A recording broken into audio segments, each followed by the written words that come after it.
भारत एक ऐसा देश जिसे दुनिया उसकी विविधता के लिए जानती है। यहाँ अलग अलग धर्म, जातियां, परंपराएं, पहनावे, त्योहार और भाषाएं एक साथ मिलकर इस भूमि की पहचान बनाते हैं। लेकिन यही भाषाई विविधता आजकल विवाद का कारण भी बन गई है। सवाल उठता है कि क्या भाषा, जो हमारी संस्कृति और पहचान का प्रतीक है, हमारे बीच दूरी बढ़ाने लगी है? और अगर हाँ, तो ऐसा क्यों हो रहा है? भारत में भाषाओं का इतिहास बेहद पुराना और गहरा है। यहाँ की हर भाषा अपने साथ एक सभ्यता की कहानी, एक खास सोच और अनूठा जीवन दर्शन लेकर चलती है। संविधान की 8वीं अनुसूची में आज 22 भाषाएं शामिल हैं, लेकिन देश में कुल मिलाकर 19,500 से अधिक मातृभाषाएं और बोलियां बोली जाती हैं। यहाँ आंकड़ा अपने आप में ये बात का प्रमाण है कि भाषा हमारे देश की आत्मा में बसती है। लेकिन यही बहुलता कभी कभी राजनीति और पहचान के संघर्ष में बदल जाती है। आज के समय में भारत में भाषा को लेकर सबसे बड़ा विवाद हिंदी वर्सेस अन्य भाषाएं के इर्द गिर्द घूम रहा है। कई राज्यों में ये डर है कि कहीं हिंदी को जबरन थोपने की कोशिश तो नहीं की जा रही। दक्षिण भारत के कई हिस्सों, खासकर तमिलनाडु, केरल, कर्नाटक और आंध्र प्रदेश में ये भावना गहरी है कि उनकी मातृभाषा और सांस्कृतिक पहचान को खतरा हो सकता है। वहीं हिंदी भाषा राज्यों में ये तर्क दिया जाता है कि एक साझा भाषा होना जरूरी है ताकि पूरे देश में संवाद और प्रशासन आसान हो सके। लेकिन असली सवाल ये है कि क्या साझा भाषा की तलाश में हम अपनी भाषाई विविधता को कमजोर कर रहे हैं?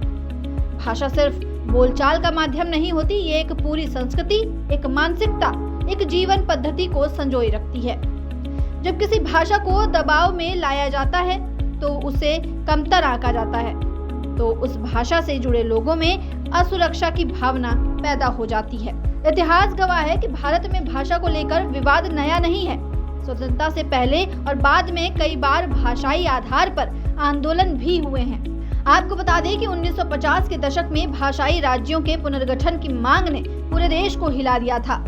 आंध्र प्रदेश के गठन के लिए पोट्टी श्रीरामुलु का अनशन और उनकी मृत्यु ने पूरे देश में आंदोलन की लहर पैदा कर दी, जिसके बाद राज्यों का पुनर्गठन हुआ और उन्हें उनकी प्रमुख भाषा के आधार पर पहचान मिली। लेकिन ये पुनर्गठन विवादों को खत्म नहीं कर सका। आज भी हिंदी को राष्ट्रीय भाषा घोषित करने की बहस अक्सर गर्मा जाती है। ये बात स्पष्ट कर देना जरूरी है कि भारत की कोई राष्ट्रीय भाषा नहीं है। संविधान में हिंदी और अंग्रेजी को सिर्फ राजभाषा का दर्जा दिया गया है। बावजूद इसके हिंदी को बढ़ावा देने की सरकारी नीतियों को कई गैर हिंदी भाषी राज्यों में थोपने के रूप में देखा जाता है। ये तनाव शिक्षा, सरकारी नौकरियों और यहाँ तक कि सोशल मीडिया बहसों में भी नजर आता है। दक्षिण भारत के राज्यों में, विशेष रूप से तमिलनाडु में, हिंदी विरोधी आंदोलन का इतिहास बहुत पुराना रहा है। आपको बता दें कि 1930 और 1960 के दशक में यहाँ बड़े पैमाने पर प्रदर्शन हुए, जिसमें ये संदेश दिया गया कि हमारी भाषा हमारी पहचान, इसे कमजोर नहीं किया जा सकता। इसी भावना ने द्रविड़ राजनीति को मजबूत किया और आज भी ये मुद्दा चुनावों में प्रभाव डालता है। दूसरी ओर हिंदी भाषी राज्यों में ये तर्क दिया जाता है कि हिंदी को अपनाने से देश में एकता और प्रशासनिक सरलता आएगी, क्योंकि अंग्रेजी पर निर्भरता घटेगी। लेकिन इस सोच में ये खतरा है कि ये एकता कहीं एक रूपता में ना बदल जाए। एक रूपता का मतलब है विविधता का खत्म होना, और यही चीज भारत की आत्मा के खिलाफ जाती है। आपको बता दें कि भाषा विवाद का एक पहलू आर्थिक और शैक्षिक अवसरों से भी जुड़ा है। आज कई प्रतियोगी परीक्षाएं, सरकारी सेवाएं और राष्ट्रीय स्तर के कार्यक्रम हिंदी और अंग्रेजी में ही आयोजित होते हैं। इसका मतलब है कि जो लोग इन भाषाओं में सहज नहीं हैं, उनके लिए अवसरों का दायरा सीमित हो जाता है। यह असमानता न सिर्फ भाषाई आधार पर भेदभाव को जन्म देती है, बल्कि क्षेत्रीय विकास को भी प्रभावित करती है। सोशल मीडिया और डिजिटल युग में ये बहस और भी तेज हो गई है। ट्विटर, फेसबुक और यूट्यूब पर भाषा को लेकर ट्रेंड बनते हैं। कभी हिंदी थोपना बंद करो तो कभी हिंदी हमारी पहचान जैसे हैशटैग वायरल हो जाते हैं। कि डिजिटल लड़ाई कभी कभी वास्तविक जीवन के तनाव को भी बढ़ा देती है। लेकिन सवाल ये है कि क्या इस विवाद का समाधान है? क्या हमें एक साझा भाषा की जरूरत है? अगर हाँ, तो वो कौन सी हो? या फिर हमें बहुभाषी राष्ट्र की अवधारणा को ही मजबूती देनी चाहिए, जहां हर भाषा को बराबरी का सम्मान मिल सके। विशेषज्ञ मानते हैं कि भारत जैसे विशाल और विविध देश में एक ही भाषा को थोपने की कोशिश व्यावहारिक और सांस्कृतिक दोनों दृष्टि से गलत है। इसके बजाय हमें बहुभाषावाद को बढ़ावा देना चाहिए, यानी हर भारतीय कम से कम 2 या 3 भाषाएं सीख सके, एक मातृभाषा, एक संपर्क भाषा और एक क्षेत्रीय भाषा।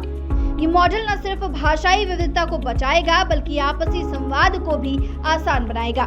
इसके अलावा सरकार और संस्थानों को नीतिगत बदलाव लाने होंगे ताकि सभी भाषाओं के वक्ताओं को समान अवसर मिल सके। उदाहरण के लिए कहा जाए तो प्रतियोगी परीक्षाओं और सरकारी सेवाओं में अधिक भाषाओं को शामिल करना, शिक्षा में मातृभाषा को प्राथमिक स्तर पर अनिवार्य बनाना और क्षेत्रीय साहित्य व कला को प्रोत्साहित करना है। भाषा विवाद का एक भावनात्मक पहलू ये भी है कि जब आप किसी की भाषा का सम्मान करते हैं तो आप सिर्फ शब्दों का नहीं बल्कि उनकी पूरी पहचान, संस्कृति और इतिहास का सम्मान करते हैं। ये सम्मान अपने आप में एक सेतु है जो दिलों को जोड़ता है, लेकिन जब भाषा का अपमान या अवमूल्यन होता है तो ये दीवार बन जाती है।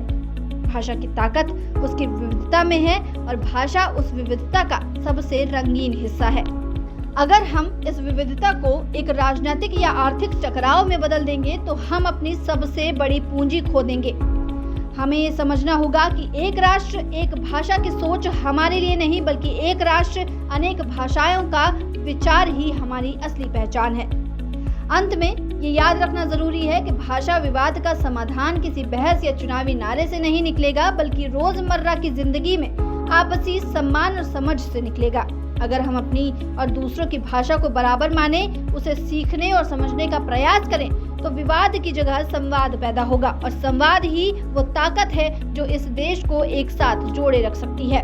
इसलिए अगली बार आप जब किसी से उसकी भाषा के बारे में बात करें तो याद रखें, आप सिर्फ शब्दों की नहीं बल्कि सदियों पुरानी संस्कृति और पहचान की बात कर रहे हैं। भाषा को हथियार नहीं सेतु बनने दें, तभी भारत अपनी असली ताकत यानी एकता में विविधता को बनाए रख पाएगा। ऐसे तमाम अपडेट्स के लिए बने रहिए दस्तक न्यूज़ 24 के साथ।